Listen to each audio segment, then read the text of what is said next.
All right there, everybody. What's up? So, I think I got all the sound stuff going.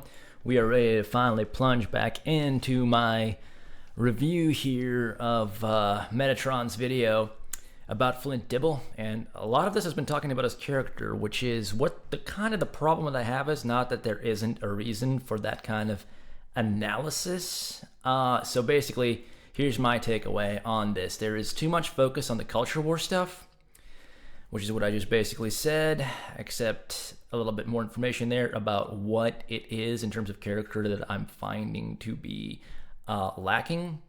Basically, Metatron seems to be implying that the rhetorical strategies of Flint Dibble are bad, and yeah, okay, I can see some flaws in some aspects of the way that perhaps academics like Dibble approach things. For instance, there's kind of this vibe cluster with them where they do have sort of a liberal inclination and then kind of an orthodoxy semi-oriented around that direction. And they also reach beyond their respective fields and expertise to eye roll at stuff. And that might bleed over into their actual field. But so far, in terms of this video that Metatron has presented, he hasn't really taken a look at Flint's talking about archaeology and his field. So yeah, Flint Dibble is actually a terrible influence on me because him and his beers, I don't want to get a Dibble beer body, but drinking a couple of brewskis on the weekends is pretty nice. Yesterday I did it at the worst possible time because it was like I spent the whole day doing house stuff and it's a little bit of music practice, and I felt finally accomplished. But I was accomplished like after all that I'd done. It was like 1 a.m, and that in terms of like how that affects your metabolics, from what I found anyway, it's not the smartest idea. So that's why I'm just gonna go ahead and get my brewskis out of the way here. Got a lovely IPA, unlike all of that Euro trash beer that he drinks. This is an America brew, baby. Family owned, operated, and argued over Sierra Nevada. All right. Introductions out of the way. Let me make sure I kind of covered all the details here that I wanted to. Yep. Okay. Let's go ahead. This is where we left off. And so basically, look, what's gotten me kind of thinking that this is more coming too much from the side of the culture war versus like an actual analysis of the substance of what Flint Dibble brings to a scientific discussion pertinent to his field is that, look, here's another Metatron video brutally attacking Flint Dibble's rhetoric and arguments. Devastating analysis. Now, I understand that for the purposes of YouTube, you gotta do stuff kind of like this, and maybe it is a devastating analysis. I don't know if this is like a clip out of what I'm looking at here, but we will see. First, let's get to where we were, which is here. Colonialism, imperialism, Europe bad, white bad. And look, I hate racists. I hate people that hate black people, and I think it's wrong, but I also hate people that hate white people. I think it's wrong. But this gentleman, up to this point, and we'll continue, because I'm going to establish what I'm going to say now. You know how I just proved? All of those big shot professors, they all say the exact same thing. It's a brainwashing. They all say the exact same thing as him. So, yeah, as Hancock correctly stated, we don't trust him. And I don't trust him even more, because I've got a team, we review the data, we read the... Okay, so you don't trust him because he kind of falls into the thinking that there are issues of racism and he might get overzealous with that. But you see, here's the thing. He presented evidence of the fact that, look, we had guys like Percy Fawcett, as I said in the last video, going down the Amazon, specifically presenting themselves as gods. Then in terms of the white Quetzalcoatl, before kind of the advent of the Europeans being in the area, it seems that the depiction of Quetzalcoatl didn't have him as white. So that supports his idea, both those pieces of evidence. You haven't discussed that. You've just said, look, he has a tendency towards groupthink on this particular topic, and therefore I'm suspicious of him.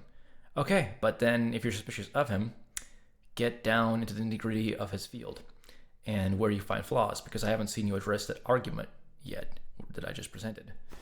Let's continue and see if he does. Ancient sources. Can you read the ancient languages, Flint Dibble? Because we can. All together, we live we can read easily 7 to 9 languages, 3 of which are dead. And when we read it, it is uncovered the nonsense that is being pushed for political reasons, virtual signaling, dog whistles, and all of that kind of stuff. So here it is. Here's the next thing I'm going to establish. I think I established this one, but here's the next thing I'm going to establish. Is he going to apply, like I do, the same kind of scrutiny and the same kind of calling out the nonsense on both sides, particularly when discussing Netflix? How about we check it out? Today's stream is fire. I told you. White supremacism. This is well documented in articles published by the SAA and elsewhere, and it's something that should motivate us to speak up. I'm interested by things like this. Okay, we are going to skip this. But on the one thing, so amongst it actually Fractal whole Spanish analyze the point. Here, just to tell you, I'm skipping because I don't want to be copy claimed by Joe Rogan, but just so you know, here that we're speaking about whether or not this specific character had white skin or not.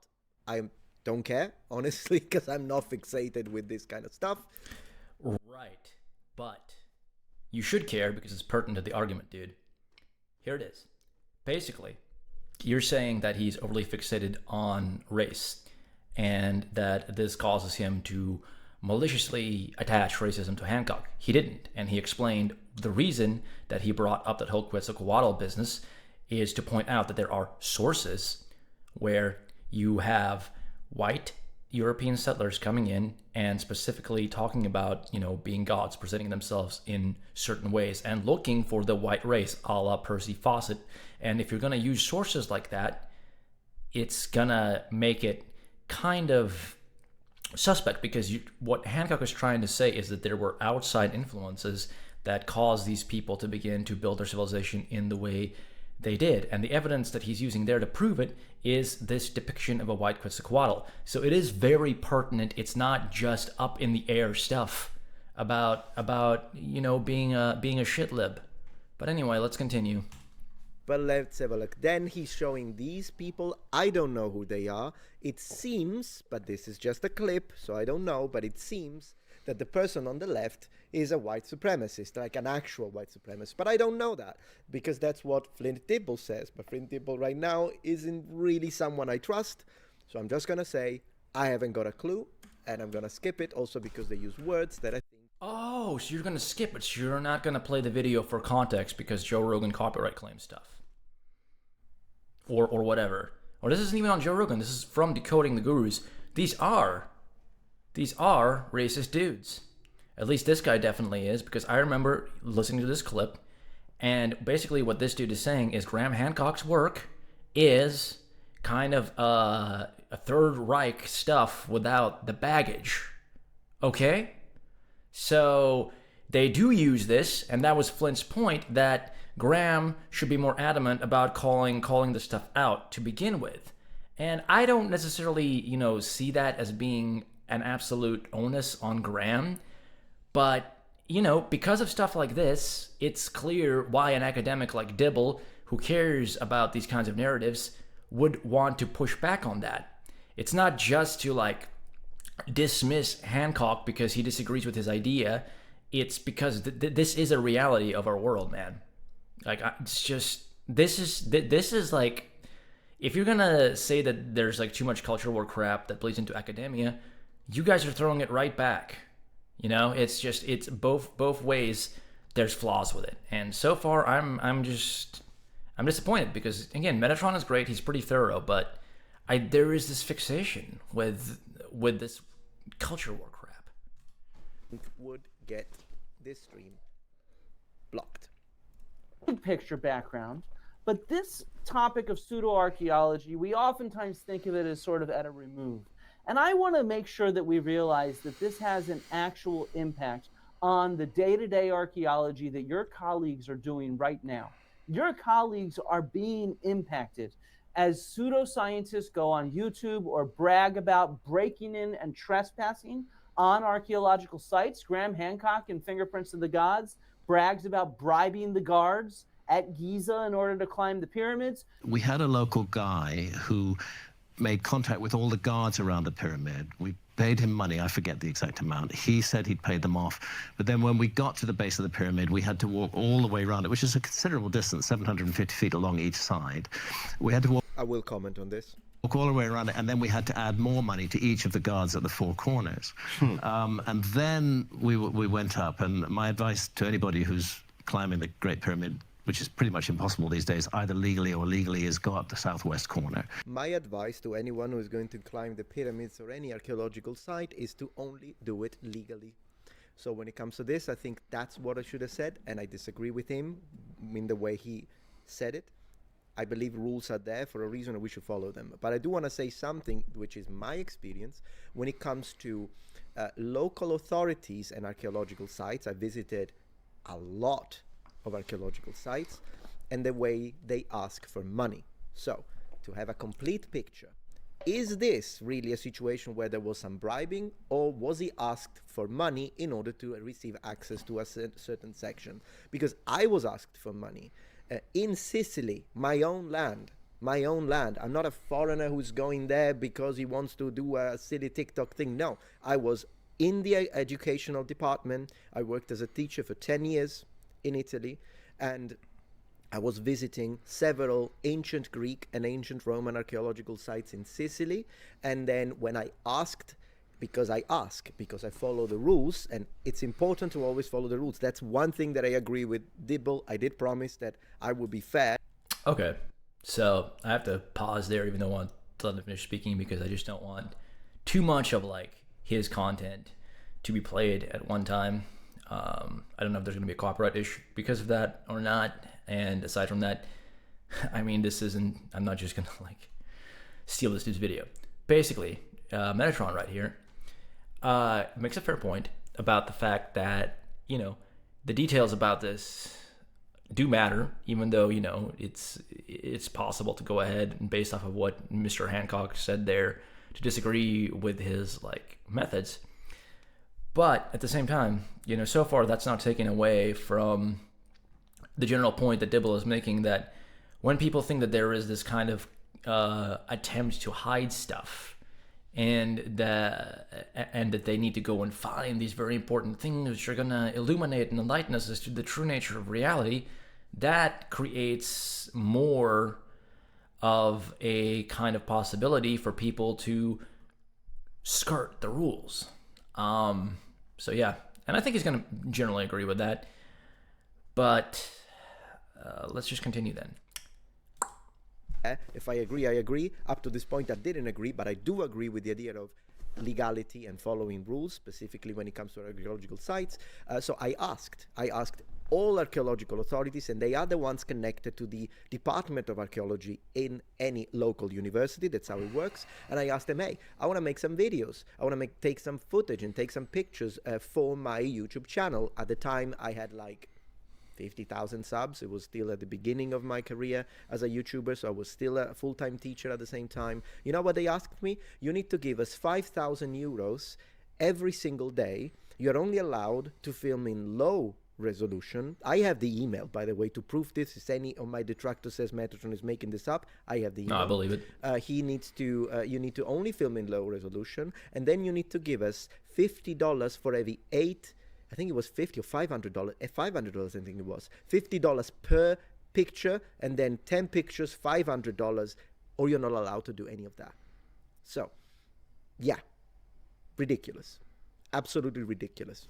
So that happened to me, and which is nonsense, because then you see people with phones all the time filming, and then they upload it on their social media. Yeah, that's the thing. It's sometimes like when you're a person that's trying to do things correctly and you have good intentions, that's almost like less likely to get you what you want than just being a random dingleberry and doing whatever the hell by the seat of the pants. Yeah, no good deed goes unpunished. Anyhow. Yeah. So there is that, and besides, at the time I couldn't afford that, which is why I had to stop filming in loco. I an opportunity at one of the temple sites because the person there actually decided, you know what, yeah, just do it, don't worry about it. And so I filmed. So this does happen. Okay, so I don't know if it's a situation of, oh, this is something shady. Fair enough. They always ask for money in Yeah. locations like this. Okay. That is my experience. Just wanted to give you a little bit of context when it comes to that. But you see, that context is important, and I'm glad he did that. But it doesn't negate the fact that, again, I'm kind of reiterating here, but that what Hancock did is probably not the best way to go about it. And at the same time, it's like, I think he might be trying to like move towards, well, that's just Dibble coming out of the left field to poo-poo Hancock for this. But no, maybe it's not what he's saying. Okay, I'm just gonna stop banting about and continue. Vlad says they announced they are NAZIEIS in the party. They don't announce it exactly, but yeah, it does sound like they follow that kind of ideology. But because that word gets me yellow $sign, I'm gonna skip it. It is what it is. I understand that, but it's pertinent to the video, bro. It's absolutely pertinent to the video, and they are that. It's very much that. And, you know, Metatron's got to make a living, but he could incorporate that insight into this. Maybe not in real time. But we'll see how this keeps on unfolding. It's just bothering me a little bit. Guys, so it's not me. Sorry, I hate the game, not the player. Let's continue because we need to get to the part about Netflix, because that's when it's gonna get insane. Yeah, I'm probably gonna agree with Metatron. Because the southwest corner is pretty intact. It's pretty much a straight line. Jimmy Corsetti, one of his acolytes on Twitter. I'm gonna have to fix that in post because it's like every time he plays a Hancock clip, it's so much louder than the rest of the video. Whatever. And YouTube has Acolytes. Oh my gosh, acolytes. This is my acolyte. It's just kind of a way to describe certain things. It's like, okay, there is a quasi-religious approach to fans of Hancock. It's not unfair to call them acolytes, you know? Because it's kind of got all of the trappings of a spiritual movement, which is fine. But, you know, there are issues with spiritual movements. And I don't know why he takes that with the wording there, why he takes that issue with that. Anyhow, let's continue.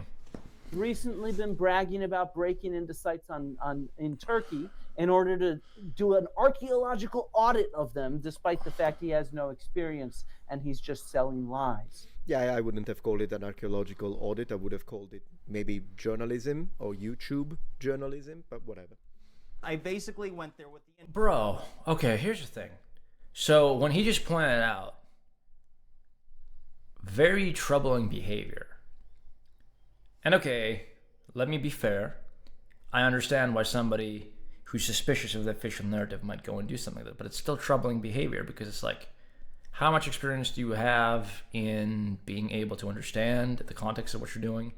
And if we push that aside, like, you're just going to go in there and make the sensationalist thing. It's kind of like those gotcha street interviews where people go up to people and they're like, we're going to prove that Americans are stupid. And they'll just like selectively clip out, you know, a number of things where Americans don't know very basic geographical information, which is probably, you know, some truth to that, but that's the same style of thing.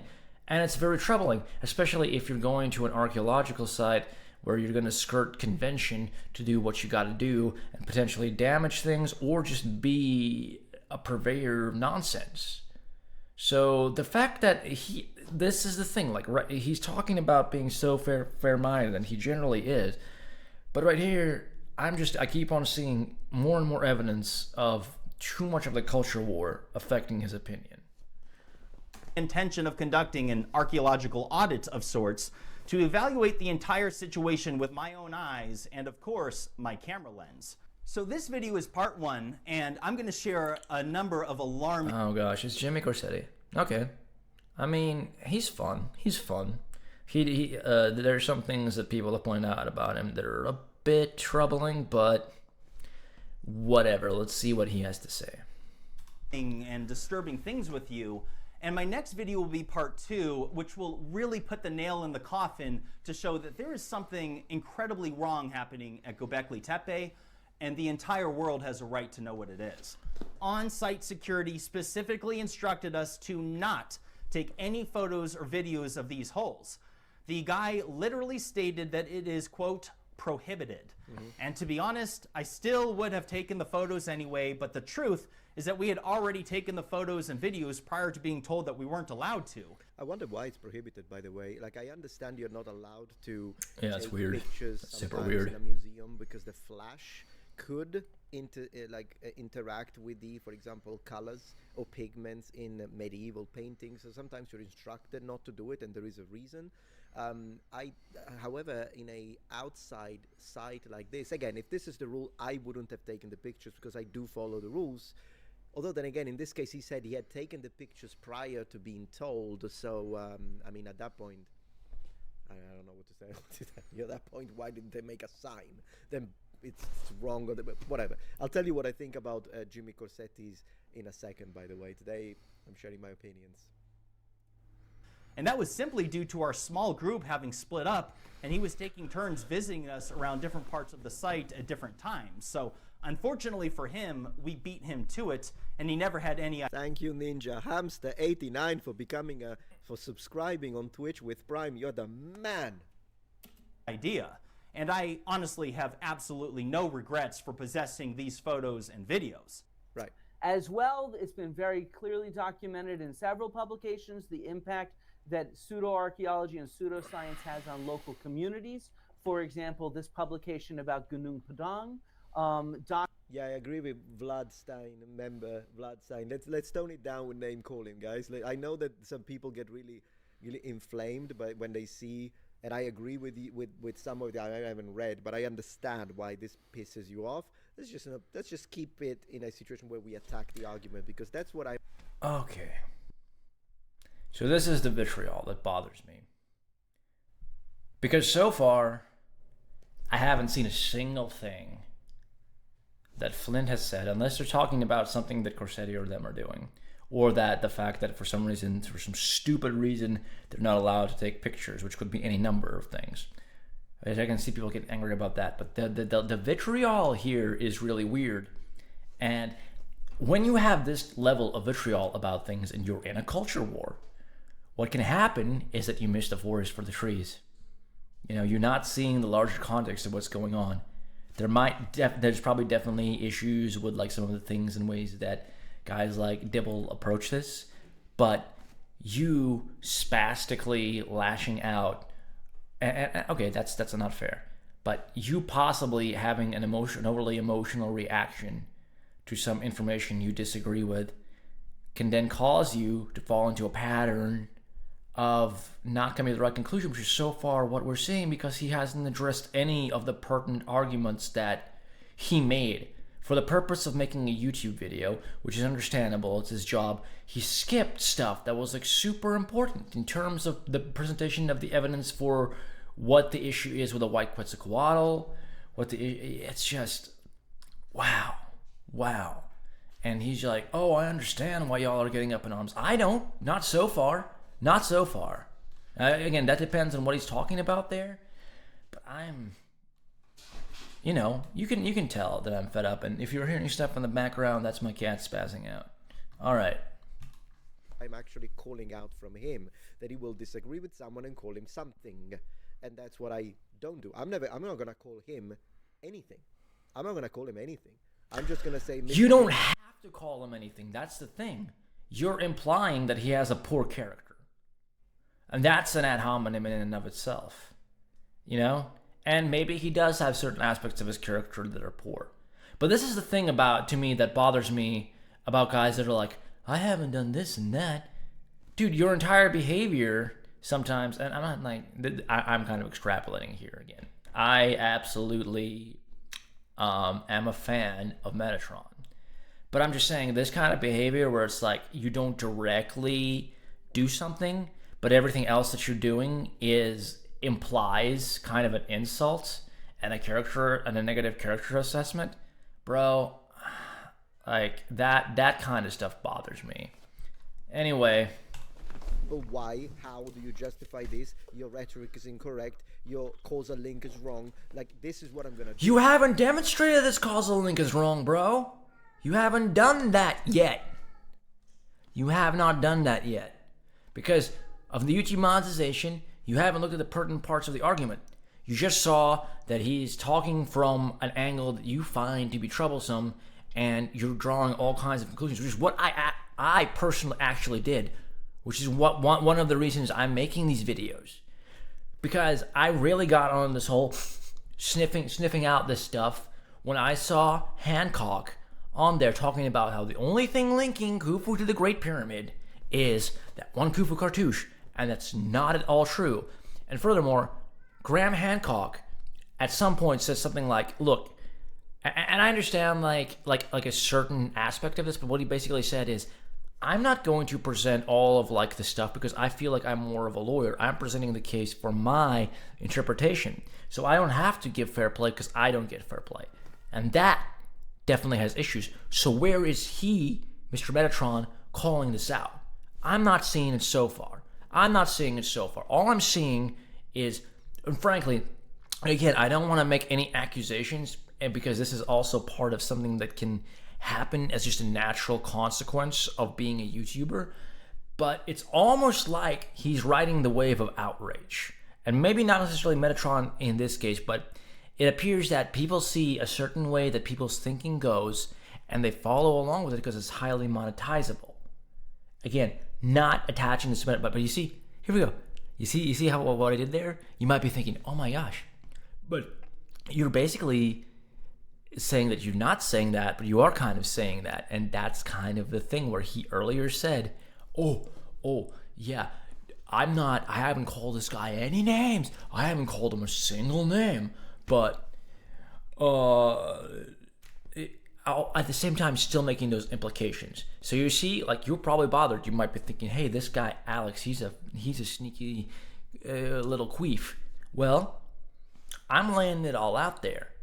And that's my possible interpretation. And I'm not saying that's what Metatron is saying, but it does start to give that impression when he also has a video like this, brutally attacking Flint Dibble's rhetoric and arguments. Now, he might, honestly think that, but I have not seen a good reason to think that. And I know that Metatron is smart enough. So I don't know what to make of this so far, but so far I am disappointed in a lack of engagement with the salient points.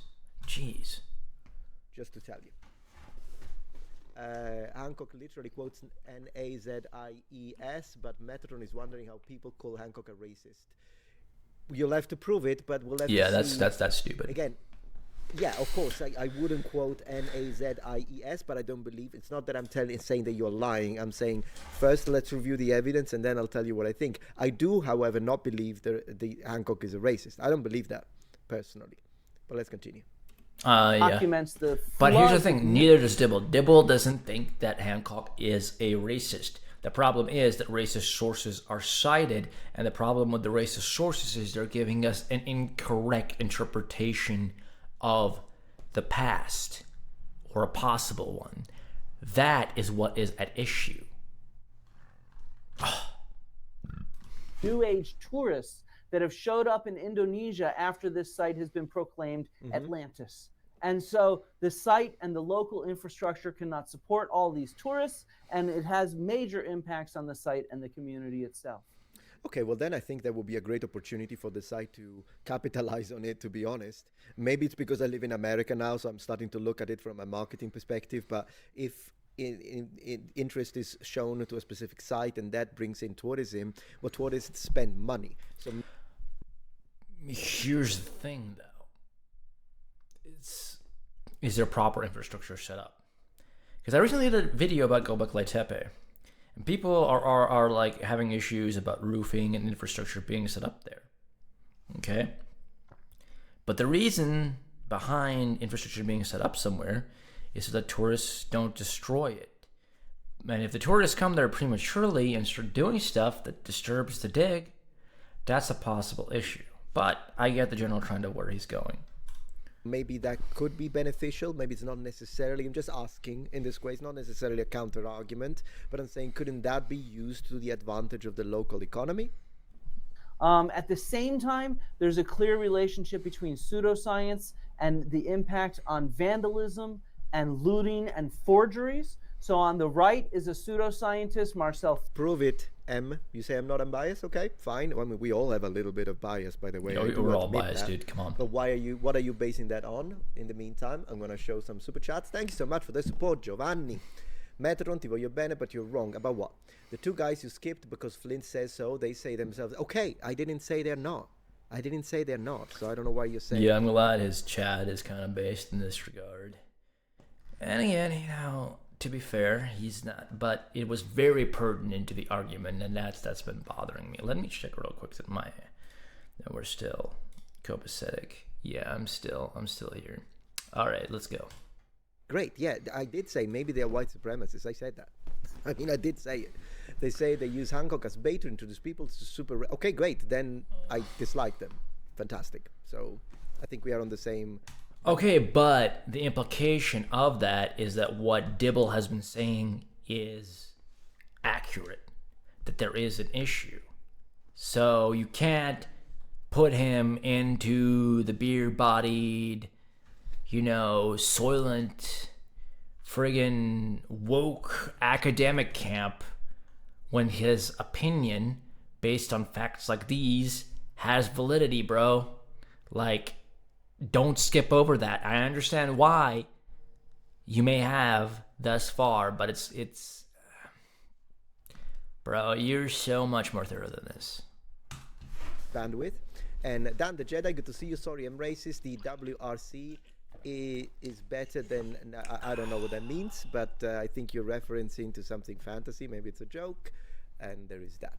Okay, thank you guys. But yeah, anyways, it's good that you mentioned that, Giovanni. I appreciate the super chat, because it was an opportunity for me to clarify. I skipped it because they use words that are gonna get me in trouble with the system. Okay, but I do, so I know that they're using words that to me look like, that's it's not good. That's a big red flag. So yeah, I agree with you. Foti, who believes that the pyramids were built out of conglomerate blocks that were, geopolymers. It was a joke on racing, not racism. I see. So you're a racist because you race. That's actually something I don't know, guys. I didn't understand it. Apologies. Yeah, it's a joke about car racing. Apologies, Dan, for not understanding, but thank you. Oh my gosh, it's funny. And he proves this by acquiring a stone from Giza, licking it, and telling us how salty it is. Yeah, because that proves the science that it's a geopolymer. Or yeah, that sounds like nonsense. On the left, we have images of these granite vases that there's a whole cottage industry of YouTubers that acquire these on the black market. Some of them are perhaps legitimate archaeological artifacts that have been looted and smuggled out of Egypt. Others are possibly, which is wrong, possibly forgeries. And there's dozens of YouTubers that do analyses on these. I wish I could stop looking at this guy licking a stone, though. Artifacts, and claim they're too precise to have come from primitive Bronze Age technology. They must have been made with machines. Yeah, I just did a video on this. I'm not convinced about the whole machine making. Here's what I will say. As far as the information that I found, some of those vases that they measured as having perfect precision did come from a museum. But again, it's like a really awesome vase is possible to make with primitive tools or techniques that have been lost. If there's like a whole industry around it, and there's a possibility of machines, as I think it's Uncharted X and Van Kerkwick, or whatever his name is, that Australian guy. But if that what they're saying kind of holds, then we would see more evidence of those like being mass produced rather than the variation that we're seeing. That's one of the glaring issues I have with that, but that's my 2 cents on at least that little aspect, little caveat of where we're at. No. When I look at, and again, I'm not an archaeologist, but every time with all the vases that I looked at because of my interest and the classes that I've taken on ancient history, when I was a university student, these look man-made, absolutely. To me. Yeah, bro, but you were totally lied to by like the mainstream establishment, and you're just not looking at the data. So that, like, okay, I'm not trying to be a dick, but that's almost the line of thinking that people take. Sometimes it actually is the line of thinking that some people take, because they're like, oh, you went and you got educated wrong, which is a possibility. It does happen. I'm not saying that it doesn't, but you do need to substantiate that. And because we've seen mainstream narratives be, dismissed and things, people have this clustering behavior where they take that and just distrust absolutely everything, and that's the problem. And right now, I feel like, based on how he's analyzing this, he is a little bit contributing to the issue, but of course, he is giving these caveats, which kudos to him. Let's continue. From primitive Bronze Age technology, they must have been made with machines. Let's dig a little deeper into where they found this vase. Right. Okay, this is from World of Antiquity. If you remember, I made a debunking video about World of Antiquity's positions on ancient Rome and how he said that they are not European, and and that the word white shouldn't be used for ancient Romans, and then he disagrees with me, so we kind of clashed. Okay. So far, fine. But he's also done videos of World of Antiquity about the SAR scans, which are pretty cool, where they're kind of more in alignment. Now, in terms... I actually said this to my buddy today, who's, I think, part Sicilian or whatever. I'm like, Italians aren't white. So, but that's neither here nor there. Let's continue. There, but only the arguments. We still have mutual respect, and in fact, he recently invited me to one of his live streams, and I went as a guest, and we were both cordial. Just so you know where we stand when it comes to World of Antiquity.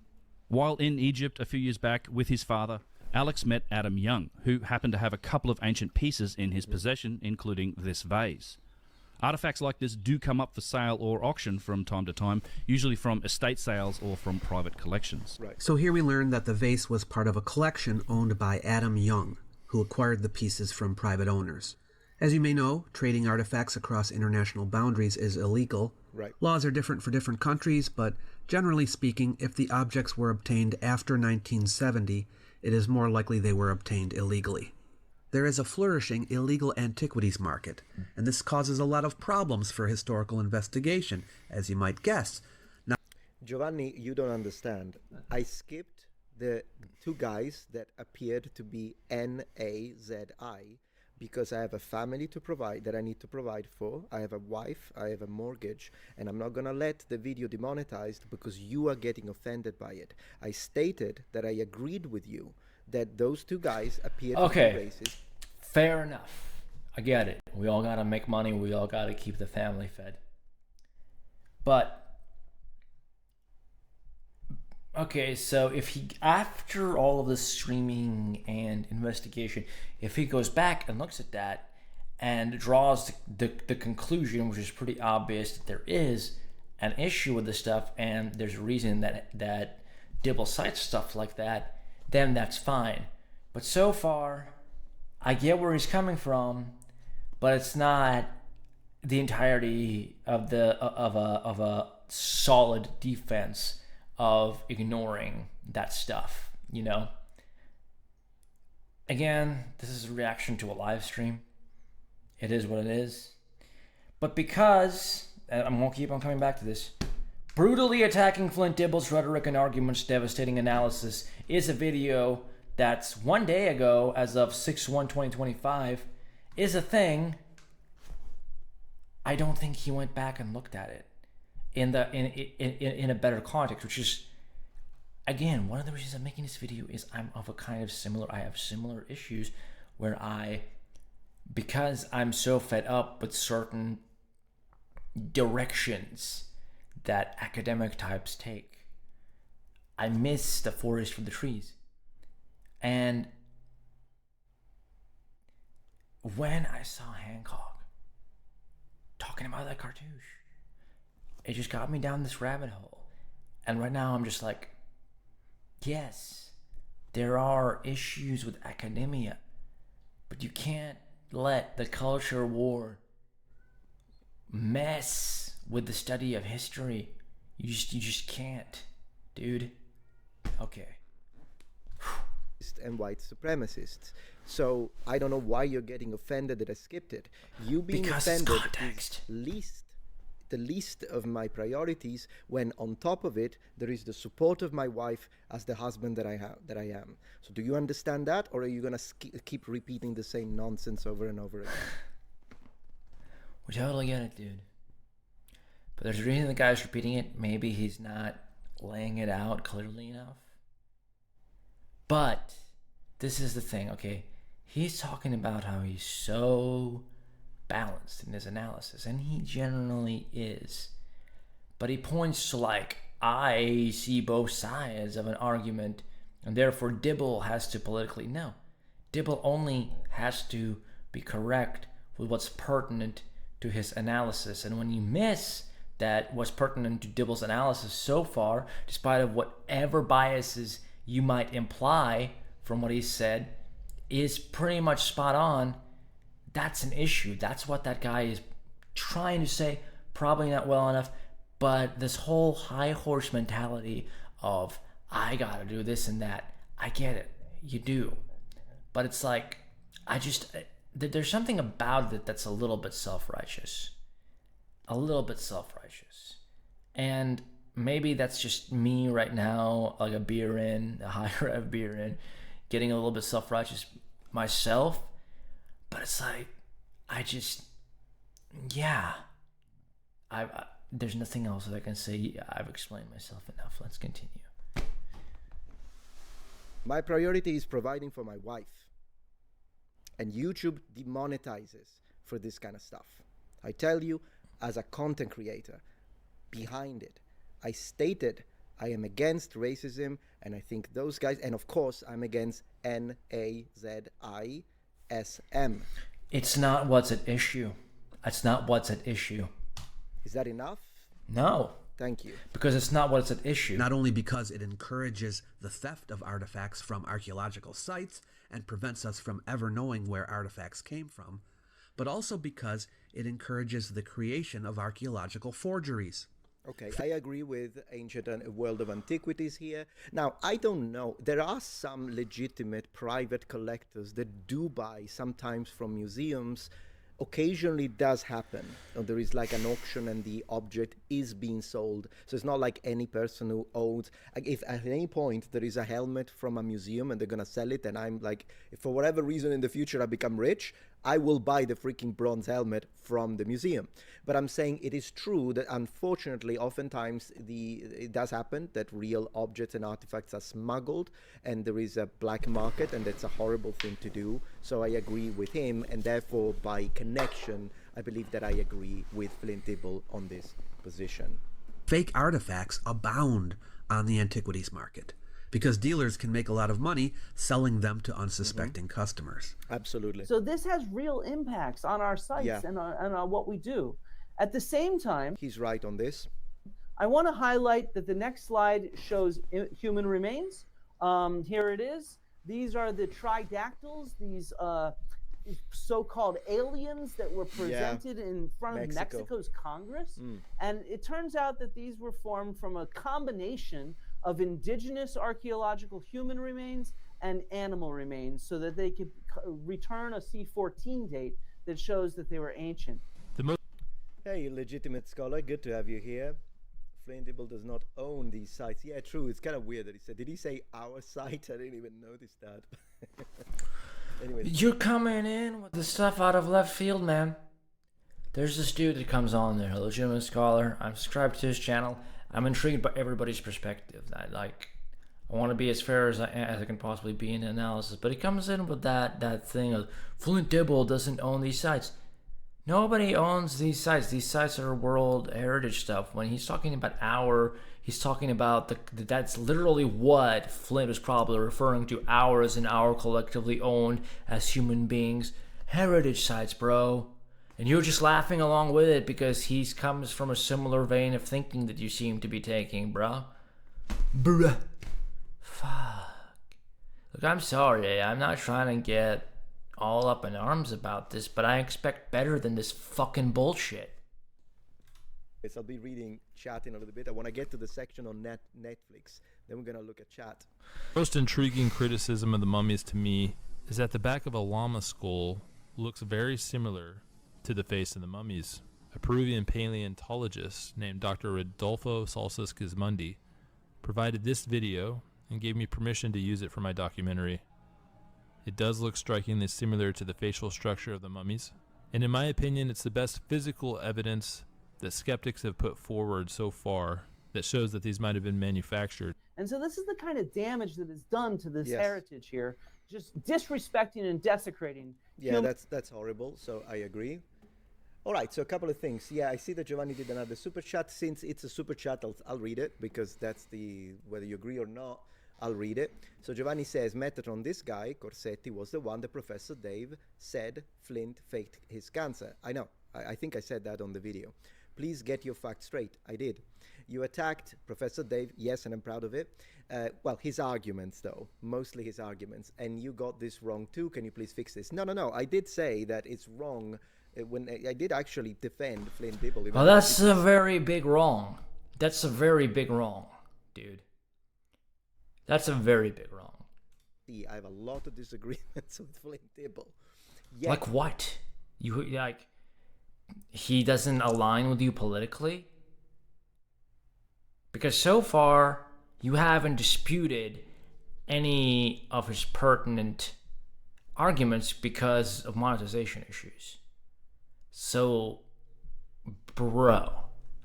Yet, I did defend him when I said that when he got the cancer diagnosis, it was horrible that people accused him of faking it. So yeah, that's something that what's his name Corsetti did. Then I disagree with that, and I think it's a horrible thing to do. But then again, on that same situation, since you brought it up, you opened the Pandora's box. Then Professor Dave, just a couple of sentences after, he also said Graham Hancock did act cordial and to Flint Dibble, telling him, well, I hope that you recover soon and all the best of luck. But he didn't do it because he was being cordial. He did it because he was afraid of going into a debate with him. That's nonsense. And that demonstrated Professor Dave's bias. 100%. You can super chat again if you want, but I mean, I'll take the money. I don't know what to tell you. But yeah, Professor Dave has his bias, and his bias, as far as this particular instance, is well founded. Okay? Like, because in the aftermath of all of this, if you're paying attention to something besides the culture war, I'm sorry to get testy, but I mean, Flint is having trouble getting back on Joe Rogan with Graham Hancock. Now, that could be for a variety of reasons, but I feel if Graham was super confident in his points, he'd have no problem having Flint back on for a discussion. And he would possibly even pressure Rogan to do it. Okay? Now, this is speculation on my part, but I think you can see where it makes sense.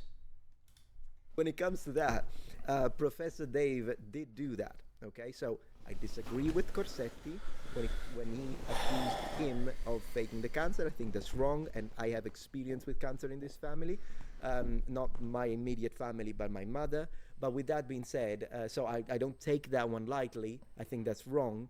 But then again, Professor Dave immediately after could have won me over by admitting, and saying, I hate Graham Hancock, but he was cordial with him, which he was. No, he had to twist it. He had to put in the reason. But the reason why he did it is because Graham Hancock is afraid of debating. One thing Graham Hancock is not is afraid of debating. The guy is... Then go back on Joe Rogan with Flint Dibble, bro. Now, maybe there's something that I'm missing there. Maybe he wants to. But it's been a year. It's been a year. Maybe it's on Flint Dibble. Maybe.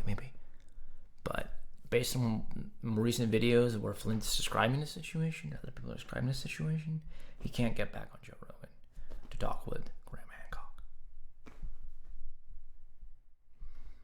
Maybe he should try to do it somewhere else in a different venue. Maybe.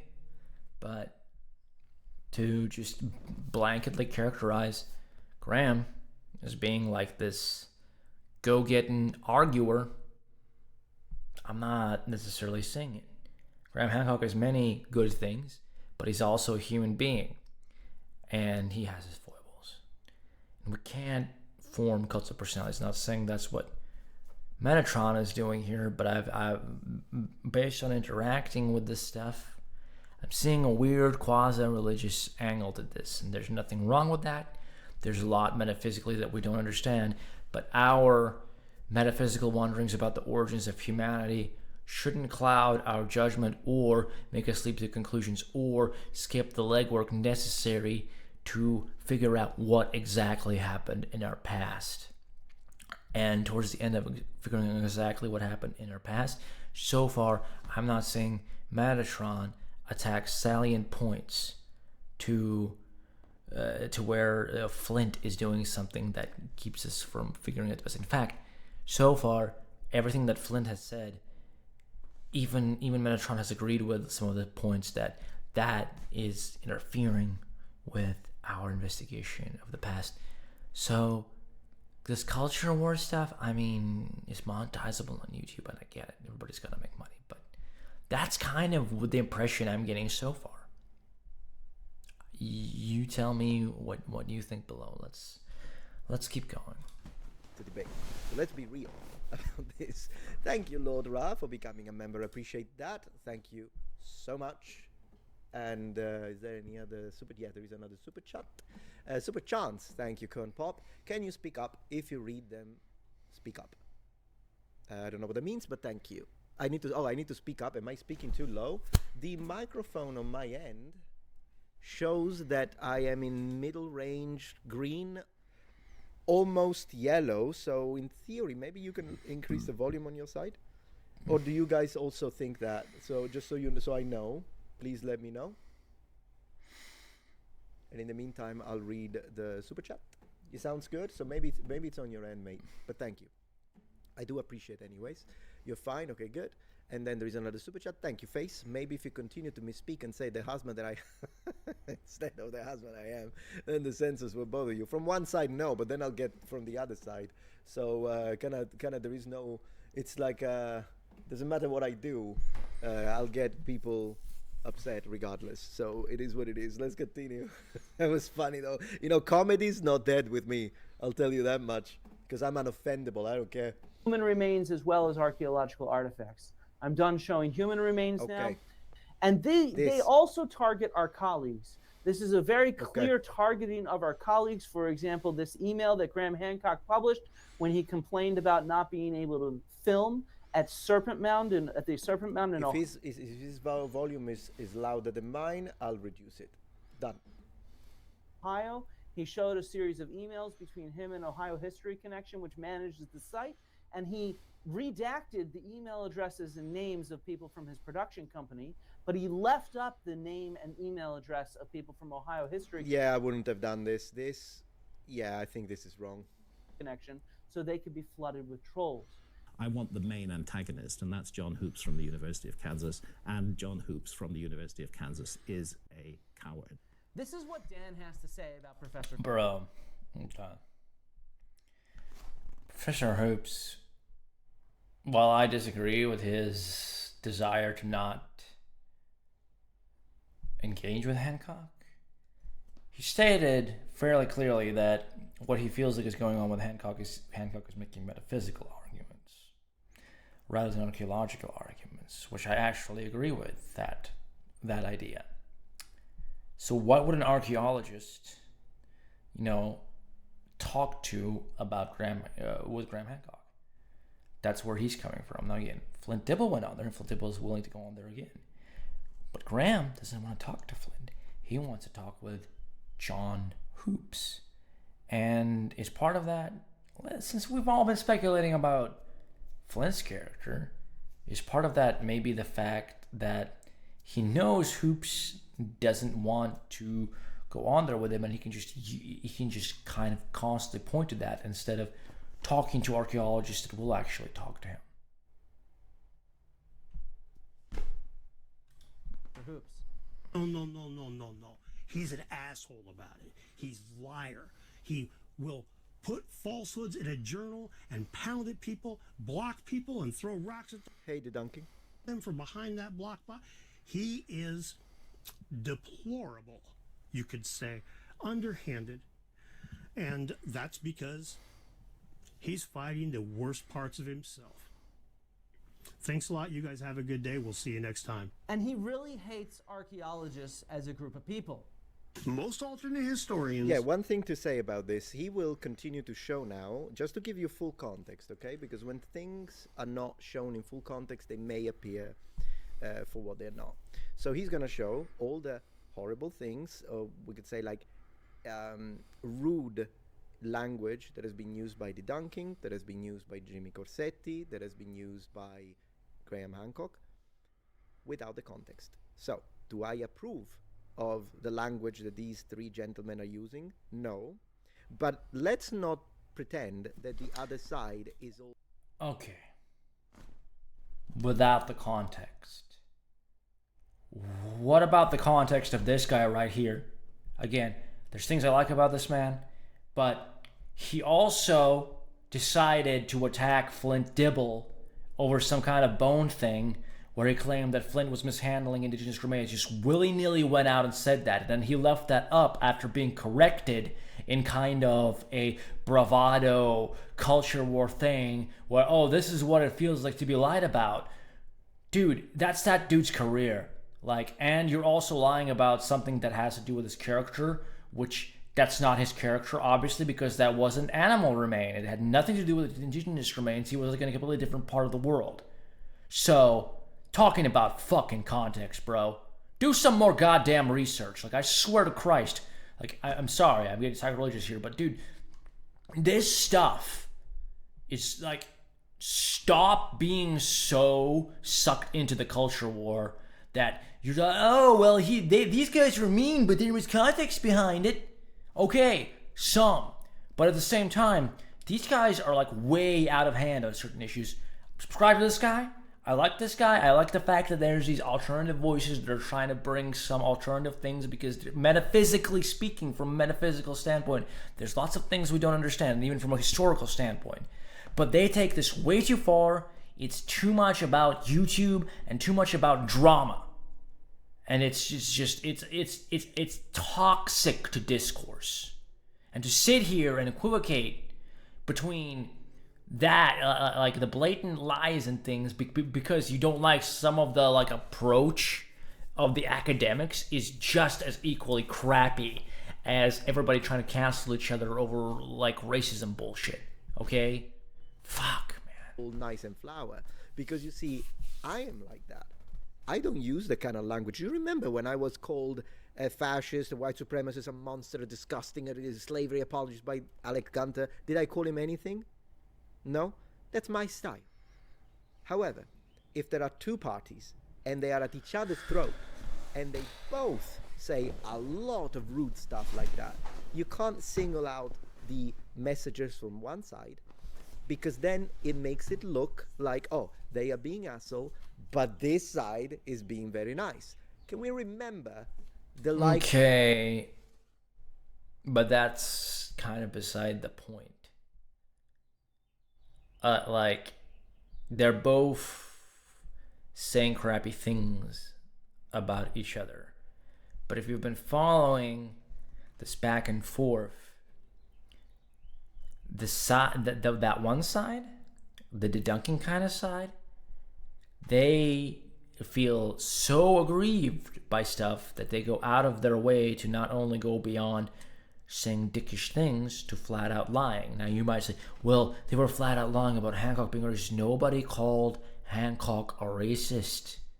It was in the Joe Rogan video, and it's been shown to you guys again and again where Flint Dibble was coming with that line of argumentation. Is it attached to some stupid crap about people always being freaked out by racism? Yes. But that's not... this to me just like it reeks of this broad-mindedness. There's two sides to everything thing. Yeah, there are. But sometimes with the two sides, one side is unbalanced, okay? And I used to think it was the archaeology dudes that were unbalanced, but as I'm finding out more and more about the operations of some of this stuff, and in terms of like how much money it generates to talk about alternative theories, like the more I'm just skeptically like not able to take on board all of these talking points. Like, for instance, a lot of people will say stuff like they're motivated by money and prestige and academia to uphold this and that narrative. Meanwhile, Graham Hancock has best-selling books. He's on Joe Rogan. It's all over the place. So is there a perverse incentive there? I think that Graham Hancock has all the good intentions in the world of what he's doing. He's got a specific view that has to do with his metaphysical understanding and some things that he's found. And he gets a little bit overzealous with his presentation of a case. But all the cottage industry around it is toxic as hell. And based on everything that I've seen and described to you, it's way more toxic than whatever, soylent ideology academia has. Of Professor Dave, let me see if I have it here. That's how he speaks, the parts that I put in blue. Can we remember this? You're talking about like a guy whose entire channel is about being an asshole to people he finds silly. This has like very little to do with the Flint Dibble and Graham Hancock and Jimmy Corsetti, Andy Duncan back and forth. This is Professor Dave. This is not Flint Dibble. Just like in my last video where I started out playing a teaser clip of me talking about that goth lady is not Flint Dibble. He was talking about logical fallacies earlier on in this video. Well, that is kind of a logical fallacy called guilt by association that's being engaged in. So this is Professor Dave.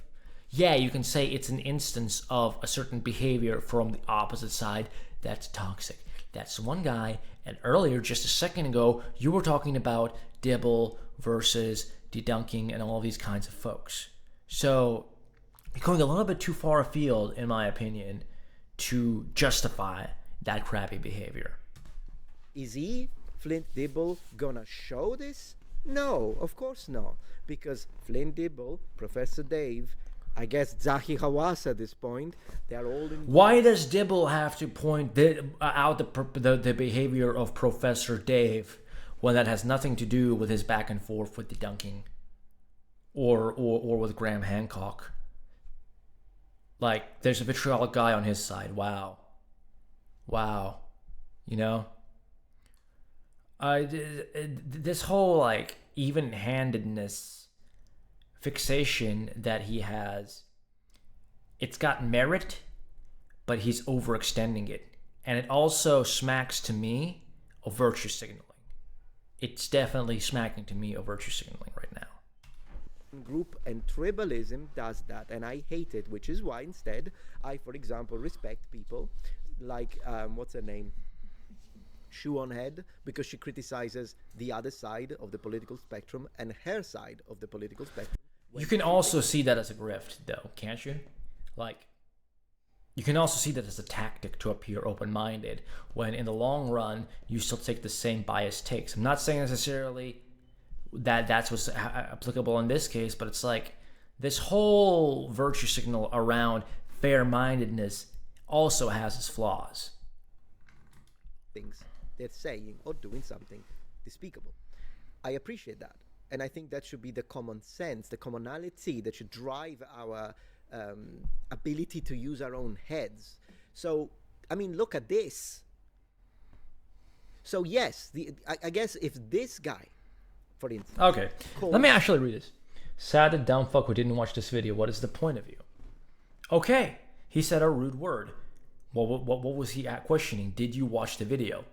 Because a lot of times people will ask about a video and not like comment about something that they clearly missed. No, there is no bias. Stop whining like a toddler and grow the fuck up. Okay, that requires elaboration. It's rude, but whatever.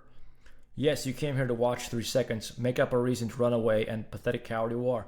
He's kind of repeating the same kind of thing of people not engaging with the information you presented and engaging with the vibe, which right now Metatron is engaging with the vibe. By bias, did you mean very clever facts or very clear facts that expose your hero as a loser fraud? Run away, bitch. Okay, I don't think Hancock is a loser, and I don't think that Hancock is a fraud. I can see where there's a problem with this. But again, this dude's whole channel, and he is responding to a legitimate phenomenon of people not engaging with information but engaging with vibes, is to be brusque, like a Dr. House style of dismissal. Like, I know what the fuck I'm talking about. I presented what I'm talking about. If you don't like it, then fuck off. That's his style. I haven't seen that be Flint Dibble's style. So we're not talking about we're not talking about Professor Dave. We're talking about Flint Dibble. This is, I found something about Flint Dibble, and now it's all clear. We have all this Professor Dave stuff. And, oh, well, he didn't point out all this Professor Dave stuff. Well, why does he need to? Why does he need to?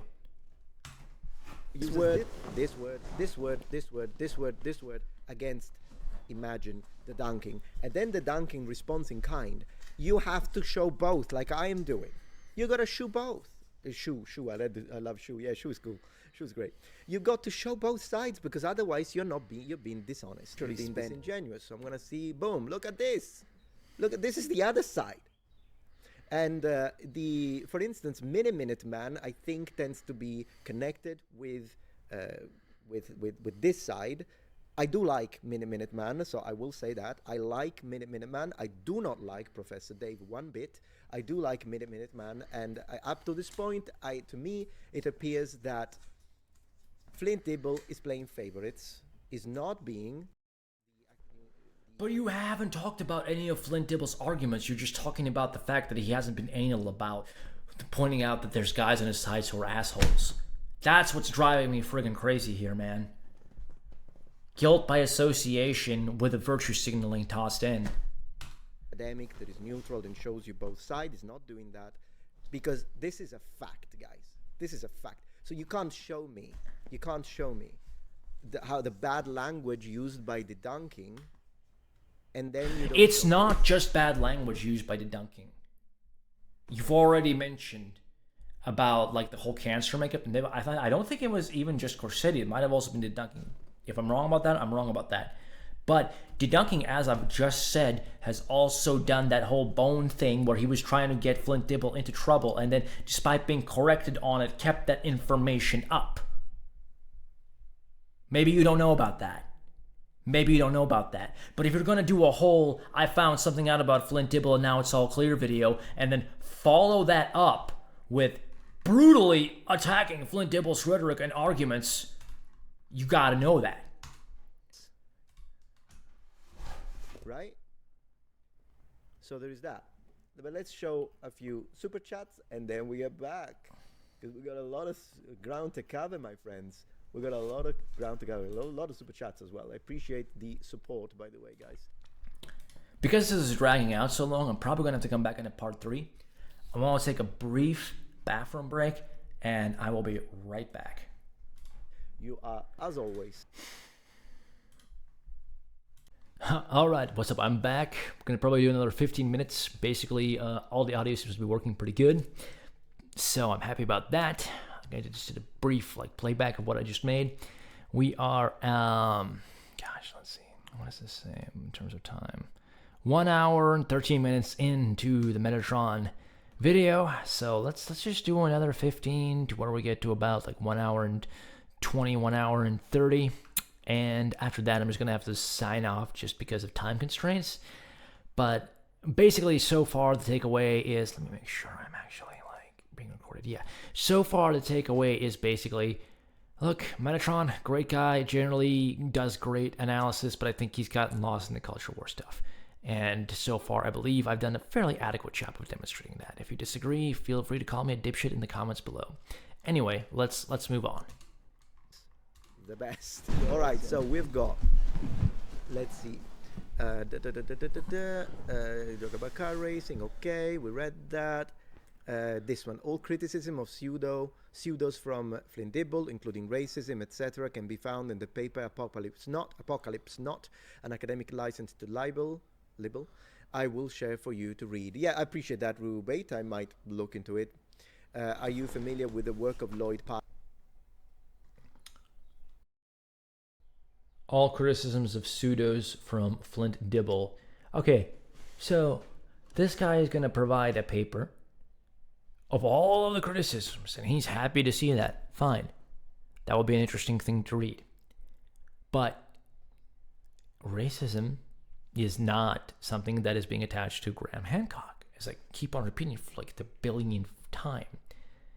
It's being discussed specifically in the instance of the White Quetzalcoatl for a very valid reason. And go back in the video if this is where you're coming in at to see what the hell I'm talking about.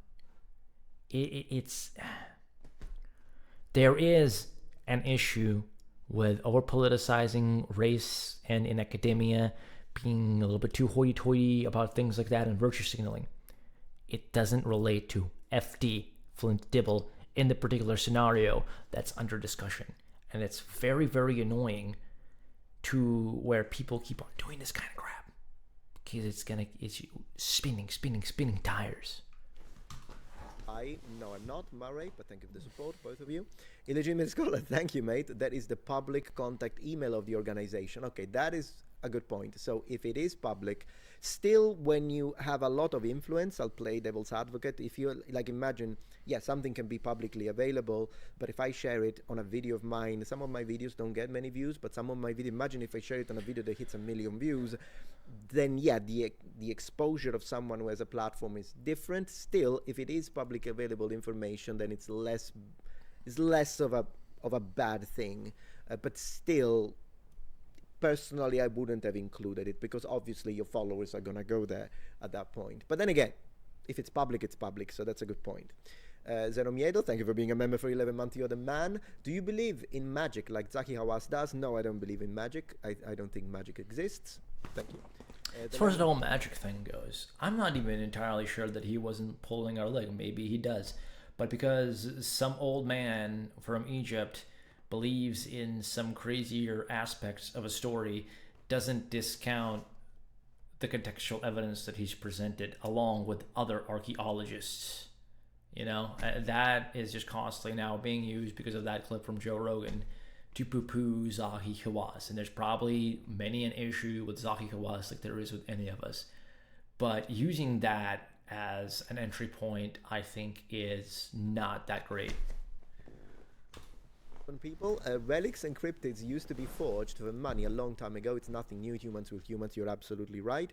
It's possible that, you know, demand will shift and create some sort of increases. If there is higher demand, there might be higher production. So there is that. But you're correct. You're right. Just says, I don't know what happened. Just wanted to let you know. I like your fair view on how you dissect history. Thanks. I appreciate. Just another human. Very cool. Thank you for the support. Trying to do my best. Dan the Jedi, thank you for being a member for a month. Pyramids were built by Bigfoot slave labor under the direct supervision of the dwarven folks as a tribute to the elves. Wow. But you aren't ready for that. No, also because I'm an elf supreme. Nice. Nice. Yeah. It's fun to speculate about stuff. We got to substantiate it though. And I know that's probably what this guy's saying. It's just like having a bit of fun. I don't at all associate this with debunking. I don't associate this with Corsetti or Van Kerkwijk or Hancock. What they're saying has some plausibility, but, you know, it's still fairly lacking. And so they're a little too overconfident, but then there's people that attach this kind of stuff to them. Like, oh, they're just wild-eyed loons, which is also not fair. So there's my virtue signaling about being fair and balanced. Let's continue. So that could be a problem because then I have to support them. John, I liked Dibble in the Joe Rogan debate. I liked how he began the debate. I like that you said that. I'll specify in a little bit. He's however insufferably cringe and elitist at times. I don't know if I would call it an elitist, maybe more of a gatekeeper, but yeah, I think we are on the same. Yeah, also keep on aiming at impartiality because I won't. Absolutely, thank you for that. And as I say, yeah, I think the first 20 to 25 minutes of the original debate between Flint Dibble and Graham Hancock, absolutely, you can tell that Flint Dibble took a freaking year to prepare it because it's very well argued, and he's also very articulate, so I appreciate that part. But then they do get to the section about white supremacists and all that, and Joe Rogan pushes him, and I think he's right at that point, because you want to make, and then he says, no, I didn't. That's what I initially thought.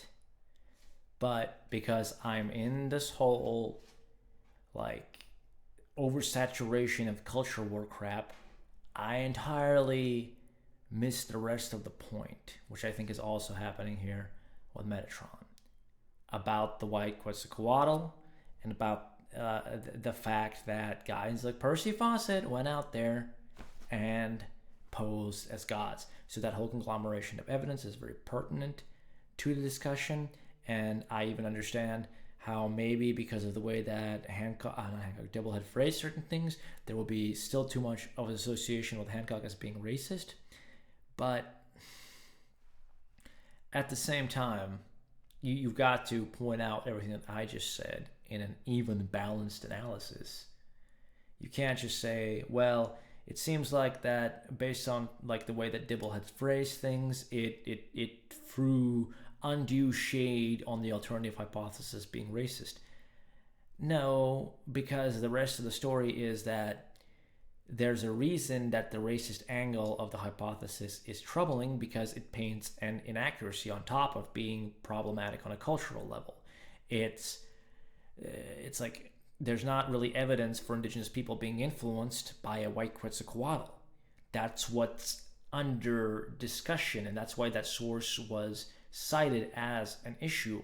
But everybody then gets lost in this quagmire fucking culture war crap. Jeez, man. Actually say it wasn't me. It doesn't even. But then we watched this video, white supremacy, white supremacy, white supremacy. So he lied at that point. I understand that. No.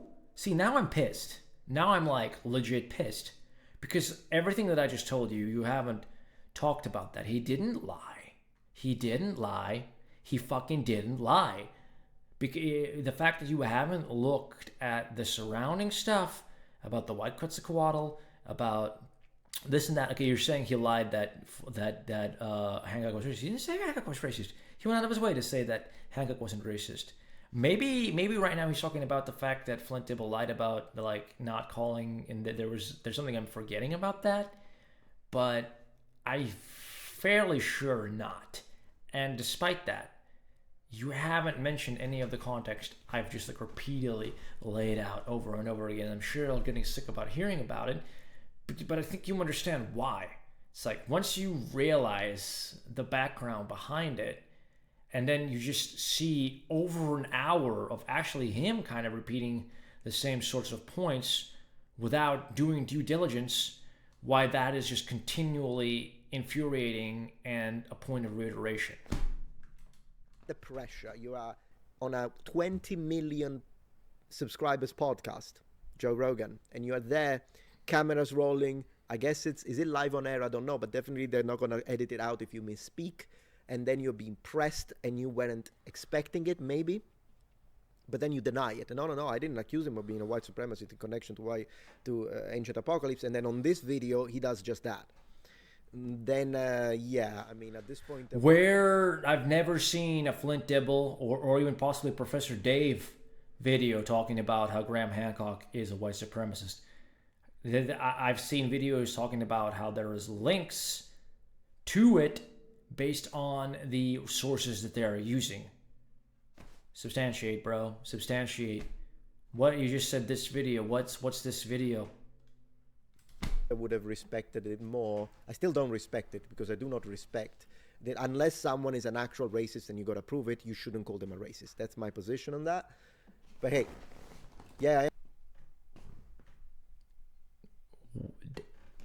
What are you talking about at this point, dude? I'm an elf supremacist. I admit it, absolutely. 1 second, I'm checking stats very quickly. Looking great, looking great. And but yeah, this was. I'm really hoping somebody comes to me, like, just so that I'm not now annoyed at Metatron, because I like Metatron. Comes to me and points out, oh, hey, no, this is actually where Dibble called Hancock racist, and we can make the association. Maybe this Dan Dunking video will be it. Let's hope so, but I don't think so. A little context. Now that I've shown you the kind of language that some of the people on Flint Dibble side use. Now that you have that perspective, let's keep listening to the language that he thinks is inappropriate. I'll probably agree with that, but I needed to give you that to have a full context. I'll read on another note, guys. Glory to Pompey, so let's raise our arms. Glory to Pompey. We always do that when the first time Pompey is mentioned. Thank you very much. I appreciate your support, mate. It's good to have you here, Daniel. Thank you so much for being here. Let's continue.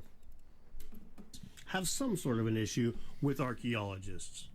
Now, I don't mean archaeology as a science, not the field itself. I mean the scientists, archaeologists. Ugh, this is just petty abuse, man. Nasty hatred towards people whose sole crime is to have an underpaid job that researches the material. Even this, look at this. It's replying. This is important to frame it. If we're going to be... I'm going to teach Flint Dibble. He can teach me archaeology. I'm going to teach him how to be... Okay, well then, that was Professor Dave replying to Dan. And again, you still haven't looked at the context of Dan's larger behavior, which is more than just vitriolic stuff like this. Yeah, people get banty. Both sides get banty. It's an issue. But there's more than bantiness in terms of the pushback on academics. Okay, I believe academics deserve some pushback in certain regards. But there's a way to do it that's right and a way to do it that's wrong. And this guy has displayed several times of being wrong-headed about it. I still think that Dan is somebody that has merit.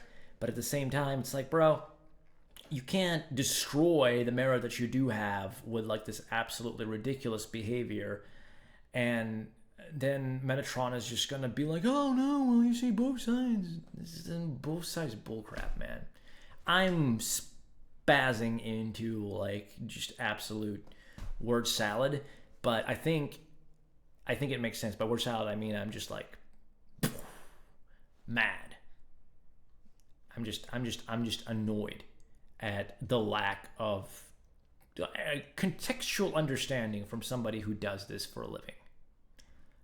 Like, I'm just doing this in my spare time, and I got onto this whole line of argumentation from like assessing it more critically from like a glimpse of Hancock saying something, doing a basic Google search, coming across like all kinds of corroborating bits of evidence to where it casts severe doubt on what he's saying.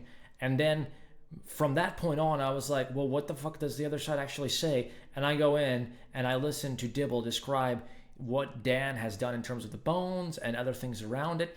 And it's like, this is not my job, but I've been able to find it pretty quickly. And again, maybe it's because this is his job that he has, you know, a certain kind of overfixation on the whole culture war stuff because it affects him. So that's what he sees. When you have a hammer, every problem, or when you have a nail, every problem looks like when you have a hammer, every problem looks like a nail. That's the right thing. Maybe that's what's going on here. But if me, in my spare time, can sit here and see these like super obvious flaws, maybe you should too. And I get it, it's a live stream, you're doing this at the cuff of the pants, but I'm semi-doing this at the cuff of my pants too. Like, don't just watch a video that's obviously about something political and also like skip certain salient points and then make another one. I keep on coming back to this, brutally attacking Flint Dibble's rhetoric and arguments. Maybe this video is different from this one. We'll see if there's more substantiation to it later on. But so far, man, oh my gosh. Dan Richards, the dunker, replying to. So, yes, he's calling him a liar. I personally don't like that. He used this pretty bad. I'll be honest with you. The dunking, I would, but whatever. Use whatever language you want. I don't like this language. But what did they say to him? You need to show this. This is a conversation, probably an argument.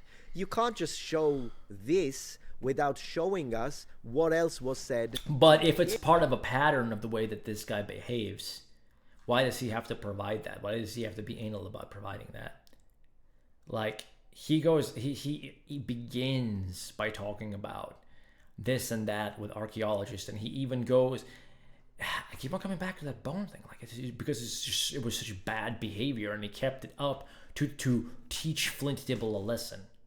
Like, if you're gonna be talking about going back and digging up context, how about that fucking context? Him. Because if someone comes to me, even though I'm a very polite individual and I don't use foul language just as my way to live my life, but if someone comes to me and starts... That's another thing. Okay, you've noticed that I've been cussing every once in a while, and it's something that, as I'm getting older, it feels more and more silly, but it is also part of an informal way of speaking here in America that unfortunately gained vogue around the time that I was coming of age.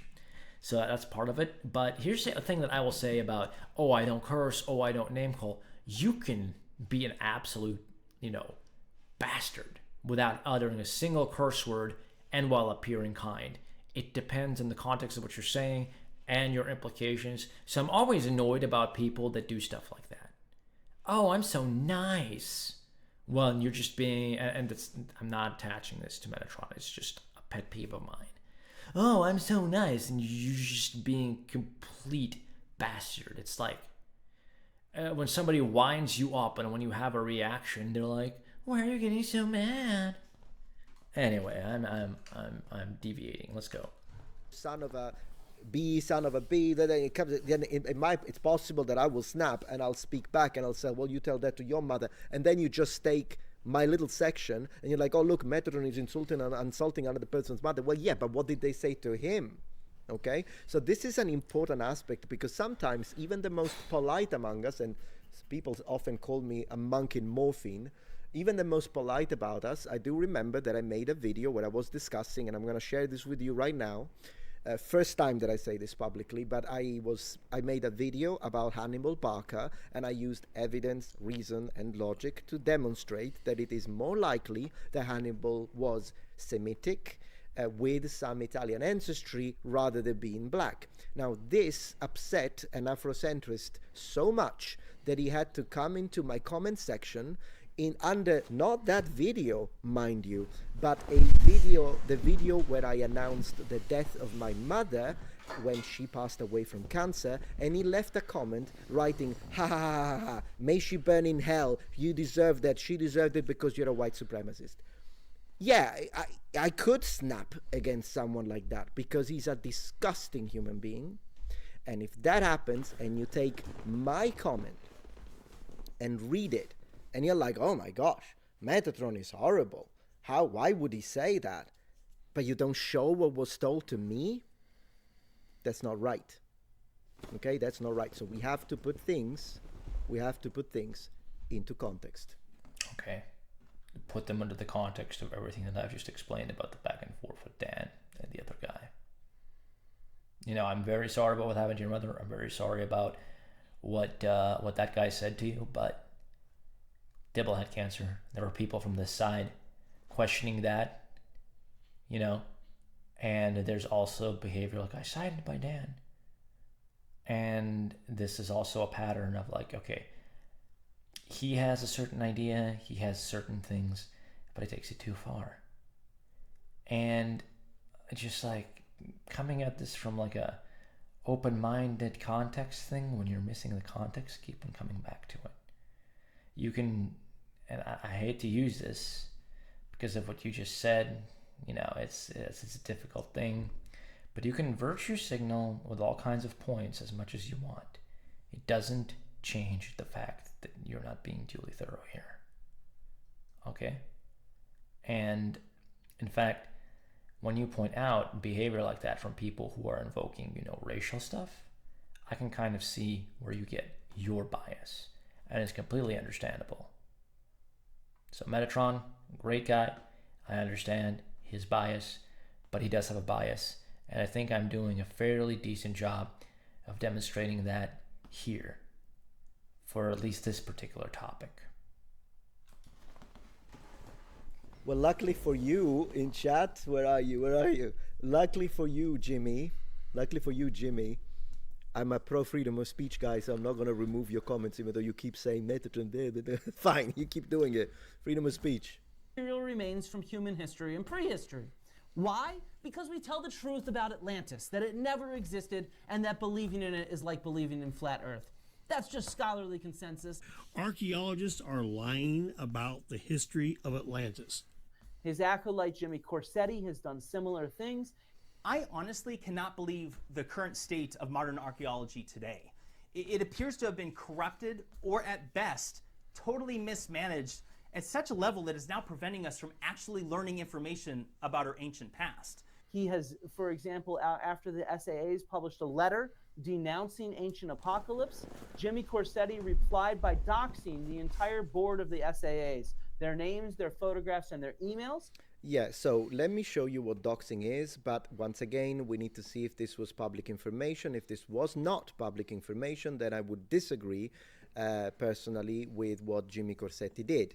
I want to say something else about Jimmy Corsetti, and I will in a second, but just to give you a definition, I prepared it here. For those who don't know, because maybe English is not your first language, doxing, the action or process of searching for and publishing private or identifying information about a particular individual on the internet, typically with malicious intent. So as we continue, doxing is the act of publicly revealing personal information about someone without their consent. Yeah, so again, just pausing for the sake of not just playing big chunks of the video.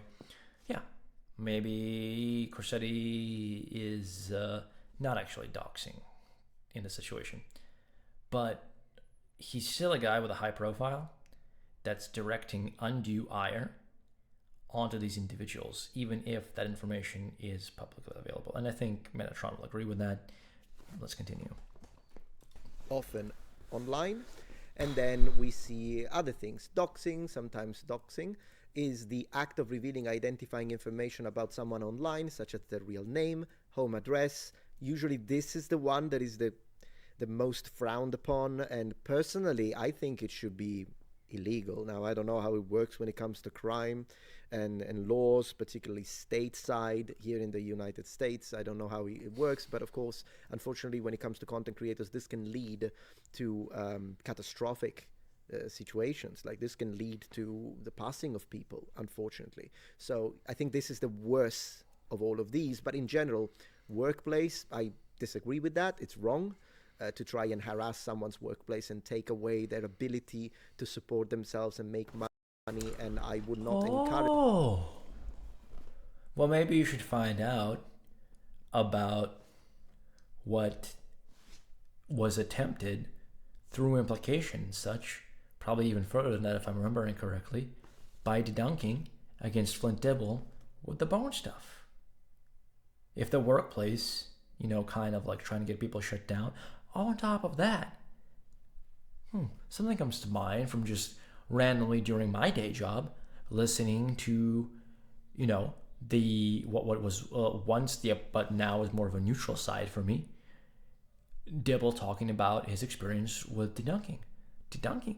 Apparently, you know, kind of in a jovial manner, just kind of the way he's a bantery guy. I'm not saying this is what he implied, and he even specifically laid it out. But he said that people need to go to these professors and call them out for being liars and try to do this and that. And the guy that he was on with also kind of agreed in that regard. So maybe, I think that actually in this video, Dibble talks about that. We will get Metatron's take on that. But because he mentioned workplace, I felt that needed to be mentioned. Because there was, you know, the Cultural Revolution in China where the students would go out and oust their professors, and that's what debunking was invoking. So earlier you did this contextualization of debunking. Have you seen, again, maybe once it gets to it, he'll discuss it, but there's a context that if you're going to do videos like this one and the other one that you actually posted after this one, on your channel, you need to provide. You just do. Not if you want to maintain this fair-handed approach. That type of behavior, whether even if it's my greatest enemy, I would tell you, guys, don't do it. Like if someone comes to me in chat, in Discord, and tells me, hey, you know that hater of yours, I got the personal information. Yeah, don't say it. Don't do that. So phone, financial, and of course, I imagine email and personal name and all real name. Yes, it will be doxing if this is private information, just to give you some clarity on what's being discussed here, and I think that that's wrong to do. I think we can all agree with that. Thank you very much for the super chat, Vladstein. You're always very generous during live streams. Have you seen Randall Carson's video on the Forgotten Cataclysm, and what do you think of Randall's expertise overall? I don't know, but it could be the topic of one of our next streams. I've never watched it, so I don't know. Appreciate it. Hey, Daniele, good to see you here. Look at the guy. Playing by the rules always pays off. Yeah, absolutely. Absolutely. You say Miguel explains doxing is illegal in many places. Yeah, and that's good. That's good. Cool stuff. All right. And he said that these are people that are making these decisions, and they should be targeted. And in particular, when somebody asks him how, he said that they should review their books with appropriate reviews on Amazon and yeah, I disagree with that. I think that's wrong. Appropriate reviews on ratemyprofessors.com. So and I don't disagree with Flint Dibble in this. Happened to Professor Bill Farley. There's this one guy, he's a huge YouTuber, he's like 1.5 million followers. Oh, okay, it's not who I'm thinking. No, and this guy, he convinced, he directed them at several people, one of them was me, and asked them to write fake reviews about us on the internet. As a truth supremacist, anything fake, I hate. I saw somebody else talking about this, I think. Yeah, it might have been Hoops or somebody, one of those guys. Because it was, or Flint Dibble maybe, might have been. So we were, yeah. So I had like 15 fake Rate My Professor reviews appear. That was like very weird day, and I tried to get them taken down, and they deleted some of them. Some of them are actually still up, and they're hilarious. Okay, by the way, Danny Dunking took this line of thinking of we need to go after these guys and let the students, even if he was jokingly suggesting it, and you're all, oh yeah, well that is wrong. Yeah, it is wrong, so you should know about that, bro. Fudge. Fake. They're clearly written by like 62-year-old men in their basements who definitely have never taken my classes. But they also called my employer, tried to get me fired. You can find it's a good comeback that you're saying Arcadian51 on Twitch, but when you say but you didn't show the context for Professor Dave, I did on the video, so I would suggest I told you exactly. Plus, just go down his comment section. It's Professor Dave. You're right, so I'll say that Professor Dave uses foul language and really talks down to people in the comment section, and he does it for hundreds and hundreds of comments. By the way, it's what a waste of time. I'm gonna speed run Ghosts and Ghosts with the amount of time that he's whatever, but he replies with that harsh language either to haters who call him names, so at that point is hate for hate, do you, but also to people that simply disagree or misunderstand. But I have seen instances of Professor Dave get like to Professor Dave, like he's just rah, okay, with stuff that's just mild disagreement. It's an issue. It's a Professor Dave issue. It's not a Flint Dibble issue. The title is This Is Not I Found Something Out About Professor Dave. It's I Found Out Something About Flint Dibble. Earlier you were talking about fallacies. Well, what I just said suggests this might be a guilt by association fallacy, bro. Not cool. Not cool.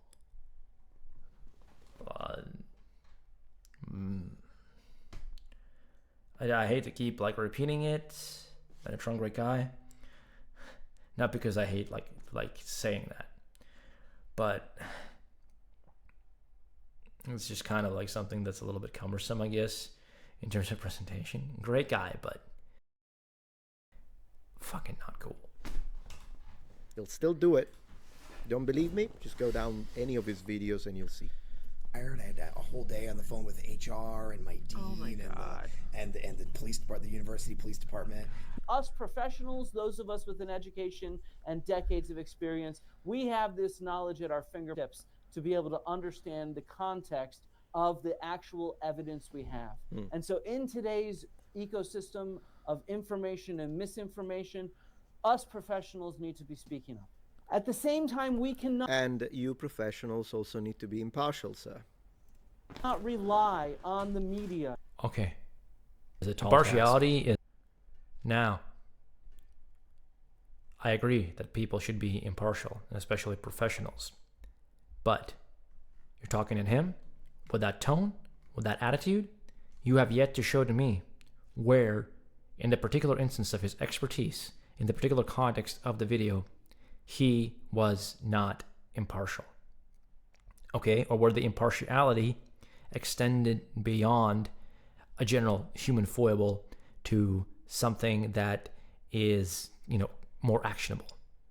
Because you have not given the context about the white Quetzalcoatl. You skipped over that for whatever reason.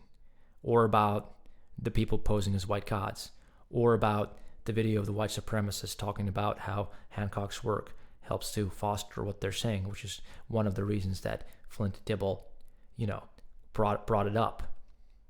You instead focused on this whole culture war stuff and have said he's not impartial, while being completely partial to a bunch of the opposing stuff. You kind of like shown caveats of, well, here, this and that is kind of like messed up and don't do that. But you didn't do the due research to find out about the behavior of guys like the Dunking, and you just continuously invoked stuff from other people that has nothing to do with Flint Dibble and a video about Flint Dibble. You're all probably going insane from the repetition, but it's just a recurring theme, and it's just going on for almost an hour and a half. In 4 minutes, I'm going to break off and finish the rest of this later. But, man, it's just so obvious. It's just right here. And I bet there's still going to be people just ignoring all of that. And on public science communication to actually represent us adequately. So often we see headlines saying... Thank you so much, Captain Cooper, for becoming a guardian. This stream will soon be switched to chat for the remaining of the stream for members, so do stay on. Thank you. That archaeologists are baffled. We are constantly baffled and shocked and surprised and stunned by everything that we find. This is just, we are perplexingly confused at the mysteries That's of the funny, past. though. If you listen to the media, That's or funny. to YouTube, or to social media, or really anywhere. This actually kind of reminds me of when people use in channel in the comments, in the title of their videos, and they say, he said this and instantly regretted it. Mr. Imhotep used that with me a few times. Let me just make it clear. I might even make a dedicated video. I regret nothing. Of all the things I said in my videos, the ones that I misspoke, I've already removed, privated, corrected, or addressed, including debunking videos of myself. But I definitely don't regret what people say I regret. So if you see Metatron said this and instantly regretted it, I didn't regret anything. Just so you know. From CNN and documentaries onwards, it's all about mysteries and us being completely confused. The Osceola River has some of the densest terminal Pleistocene and early Holocene occupations in the American Southeast. We're definitely in Florida. We don't just do random dives. We go back from the... Okay, so I want to skip to the section about Netflix, but I want to say one thing. So I don't particularly care. Let's open it. Boom. Okay, Jimmy Corsetti. So I don't particularly care. I'll go into this in a second. I don't particularly care about the way these two sides attack each other when they both do it. Okay, so if you have one side and the other side, and one is being very polite and the other one is being excessively rude, then I'll be on the side of the polite, whether or not I agree with them. But if they are both attacking each other, at this point, I'll say, do whatever you want. You're all grown adults. Speak however the heck you want. I think it's the speakable language used by, but whatever the heck. They're having an argument. I don't particularly care. One thing I can say, though, when it comes to Jimmy Corsetti, is that at least with me, just like Minuteman, Milo Rossi, was very polite towards me. So was Jimmy Corsetti, because he did this, and I do want to say. He said, if you're interested in more information on the alleged Giza Pyramid discovery, this video by Pure Metatron is must see. He watched the entire 4-hour presentation in Italian to get to the bottom of the claims, and it's genuinely wild. So he was very polite with me. So at this moment, I'm not necessarily going to judge this man. I might do a little bit of an investigation like I'm doing now with Flint Dibble, but at the moment, yeah, when he argues online with the other side, they are very rude to each other. Okay, I don't care. Yeah, but it also seems, I don't know necessarily about Jimmy Corsetti, although I think I have heard some stuff. It goes beyond rudeness, but that has yet to be substantiated. And one possibility I will cite, again, this is being totally speculative, but it's really based on the fact that there's just so much vitriol. That I feel kind of like the license to speculate like this. Is like, well, you're a bigger YouTuber, comparatively speaking, to a lot of people. And maybe he's citing something like this to give himself credibility, whether, you know, consciously or unconsciously. And I find that to be kind of like a sneaky tactic to say and do, like when Dibble or somebody brought that up when they were talking about these guys. You know, they'll dismiss like crazy theories when they go on somewhere, but then they'll present theirs as being comparatively reasonable compared to the theories that they propose. And I'm like, well, that is true, but it is also entirely possible that, yeah, they're pointing out, hey, there's these crazy guys and they're clearly crazy, but what we're saying is not like that, and that being a legitimate thing. So anyway, I'm just pointing that out as a possibility, because that is also a rhetorical, you know, kind of tactic to try to seem or bolster the appearance of being even-minded, where in other areas you're actually not that open-minded. All right. Can do whatever they want. But what I'm saying we're is, at least towards me, Jimmy Corsetti was polite, so I do appreciate that, and that's something I wanted to share, just like I appreciate on the other side Milo Rossi being polite with me. And that's just one, because these days it is what it is. I think we need to first establish, okay, but is the person at least being decent towards you? That's the first thing we need to ask, and then we can discuss the arguments. Okay, let's see if we can get to the I don't know how to read that, honestly. Yeah, you know, decorum, niceties are important, but if, like you said, both sides are kind of more or less engaging in the same thing, and I still think at the end of the day, the argument matters, because oftentimes the vitriol comes from the fact that one side is not understanding the argument properly. So that to me is a little bit strange. Anyhow, we're a minute and 30 seconds in, an hour and 30 seconds in. So I am going to go ahead and sign off here, because like we're probably almost another 45 minutes in to this second part of today's video. So like altogether, this is probably like almost a 2-hour video now. But yeah, I will complete this just for the sake of completing it.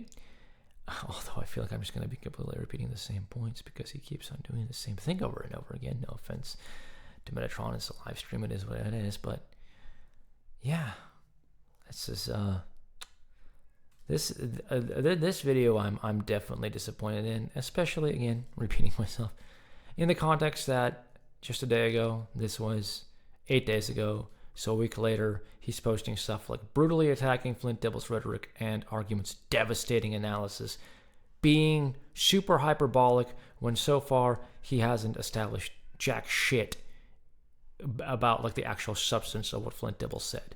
He's just used other people's foibles and like a general trajectory of academia and lumped Dibble in with that. And I don't appreciate that, man. So thanks so much for listening. I'll see y'all later.